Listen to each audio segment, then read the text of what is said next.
कश्मीर के पहलगाम में मंगलवार यानी 22 अप्रैल दोपहर आतंकवादियों ने हमला कर दिया। इसमें 26 लोगों की मौत हो गई और कई लोग घायल भी हुए।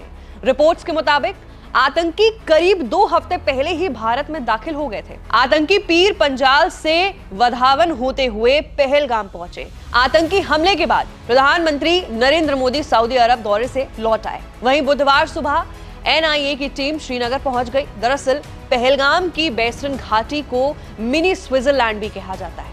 ये जगह बेहद खूबसूरत होने की वजह से पर्यटकों को काफी पसंद आती है। मंगलवार को भी काफी संख्या में पर्यटक पहुंचे थे, लेकिन वो इस बात से अनजान थे कि ये उनकी जिंदगी का सबसे खौफनाक मंजर हो सकता है। उनकी खुशी पल भर में मातम में तब्दील हो जाएगी। आतंकियों ने पर्यटकों से पहले उनका धर्म पूछा और फिर कलमा पढ़ने को कहा। इसके बाद गोली मार दी। अब इस खबर में सवाल यह है कि अभी तक पहलगाम टेरर अटैक में क्या क्या हुआ। तो पहला सवाल, किसने ली पहलगाम हमले की जिम्मेदारी? लश्कर ए तैयबा से जुड़े आतंकी संगठन टीआरएफ ने हमले की जिम्मेदारी ली है। लश्कर और ओवरग्राउंड वर्कर की भी मदद ली गई है। टीआरएफ का यह आतंकी हिट एंड रन के तकनीक पर काम करते हैं। आतंकियों ने पहले घाटी में रेकी की होगी और इसके बाद पर्यटकों को निशाना बनाया होगा। दूसरा सवाल यह बनता है कि आतंकियों ने किस रास्ते से भारत में एंट्री ली होगी। रिपोर्ट्स के मुताबिक आतंकी भारत में 2 हफ्ते पहले ही आ गए थे। आतंकियों ने पीर पंजाल की पहाड़ियों से होते हुए राजौरी और फिर वधावन का रास्ता चुना।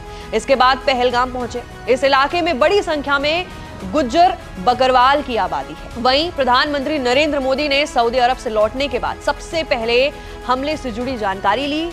एनएसए अजीत डोवाल, विदेश मंत्री एस जयशंकर और विदेश सचिव ने पहलगाम हमले से जुड़ी ब्रीफिंग प्रधानमंत्री नरेंद्र मोदी को दी। प्रधानमंत्री अब जल्द ही सीसीएस की बैठक में भी हिस्सा लेंगे। वहीं प्रारंभिक जांच में क्या क्या आया, ये भी सबसे बड़ा सवाल है। कुछ आतंकियों के हेलमेट पर कैमरे लगे थे। आतंकियों ने हमले की वीडियोग्राफी की और उसे अपने आकाओं के पास भेजी। तीसरी, 3 आतंकवादियों ने पुरुष और महिलाओं को अलग किया। फिर पहचान सुनिश्चित की गई कि हिंदू है या मुसलमान। सारे आतंकी सामने नहीं आए थे। कुछ लोगों को आतंकवादियों ने स्नाइपर फायर की तरह दूर से ही गोली मारी। कई लोगों की जान खून ज्यादा बह जाने के कारण गई। ऐसा लगता है कि हमले के लिए इस जगह को जानबूझकर चुना गया था। जगह की वजह से बचाव में समय लगेगा और इसलिए हताहतों की संख्या ज्यादा होगी।